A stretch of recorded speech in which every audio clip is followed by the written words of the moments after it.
Well, welcome to the Friday Bubble. Today we've got another pair of wines, one of them being new and one here just for a little bit of fun comparison. A couple of years ago now, Louis Roederer re-engineered what used to be called Brut Premier, and they came up with Collection, the first collection being 242, which was based on the 2017 vintage. Now, why did they do it? It was really a global warming consideration.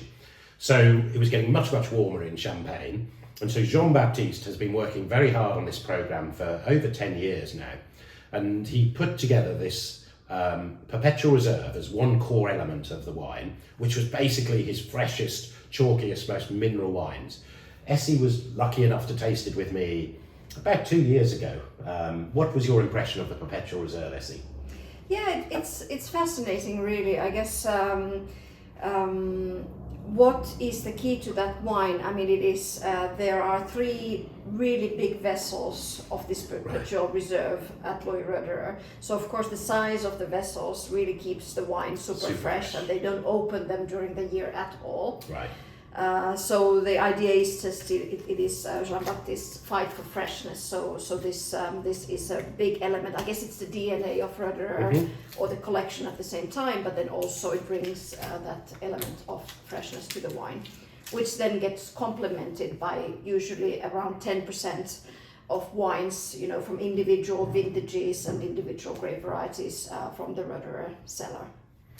So the biggest component is obviously the base vintage, the 243.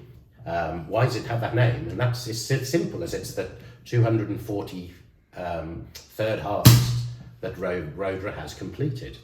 So edition 243, based on the 59% of that harvest actually, and there's 31% perpetual reserve, and the 10% of what we call the oak reserve wines. And again, they're very special wines that have been kept for little. I'm just going to call them chef's spices, really. They're amazing when you are able to go around and taste those. So let me give you something to talk about, Essi. Great. Collection 243. I haven't previewed this. I have a feeling you might have done. I tasted it 3 weeks ago at the winery. Okay. So it's actually fascinating. We are going to compare two opposite vintages in quality and style. So the 18 is lovely, warm, very healthy grapes, high volume year with lushness and roundness. Seems like easy wine to make for the winemaker. Whereas for the 17 base, which was the original release, they had to make a bit of miracles to create that wine from such a high acid. There was a lot of rot problems, so huge selection and so forth. So definitely totally different base wines to start with, and it's really nice to compare them side by side how they compare. But I must say that already the 242 was extraordinary. That at the Champagne and Sparkling Wine World Championships awarded it last year as the best non-vintage sparkling wine in the world. Wow. So I have very high expectations for the 18 base then, but let's see. Fruit is the thing that is amazing for me when you just taste it for something that's been disgorged probably relatively recently. I was just browsing. For all of those of you who don't know, you can scan on the QR code on the back, or the little code down there, with the Roederer app, and it'll take you to their website and show you all the details about that wine. I can't tell you when this was disgorged though, but probably not that long ago. I would imagine about 6 months ago. On the nose, it definitely comes with a lot of very plush, ripe fruit. When I compare this to the Brut Premiers before, I feel that there is more richness and this sort of complexity, a bit toasty, but especially like this sort of vanilla, creamy richness on the nose. There's an amazing textural sort of richness on the palate of this. You can see the perpetual reserve, that fresh element in there. It's a core underneath.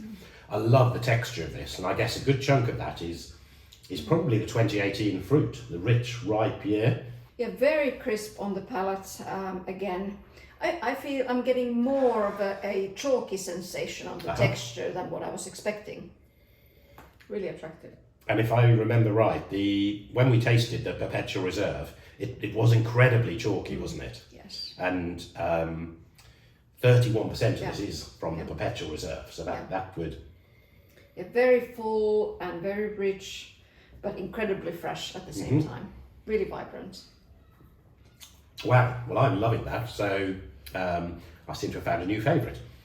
Let's do the comparison, because this is the 242, which, as Essi said, this was 2017 base, Essi. So tell us a little bit about this champagne as their first release. Yes, because one of the ideas with the changing to the collection is that no longer do they want to repeat the same kind of wine every year, but let more the fortes of every particular year shine. Exactly. And in 2017, Chardonnay was the only variety that succeeded so there is more Chardonnay voice to be tasted in the wine. It's actually quite interesting how different the colors are. There's more of a peachy hue to the 18 base, and it's very golden greenish for the white for the 17 base.